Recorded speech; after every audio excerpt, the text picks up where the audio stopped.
Hi friends, today we will talk about how to fix or how to solve the problem of layout on Snapchat. To know how to fix or how to solve the problem of layout on Snapchat, you should just go to settings.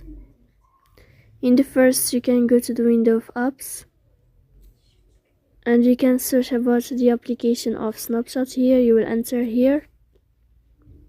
As you see, you can click on this page. Then you can click on first step and you can click OK. After that, you'll enter to the window of storage. Here you can click clear cache. Don't click clear data because that can cause the errors or can delete your account. In the end, you can turn off your phone and you can wait a moment to turn on your phone again.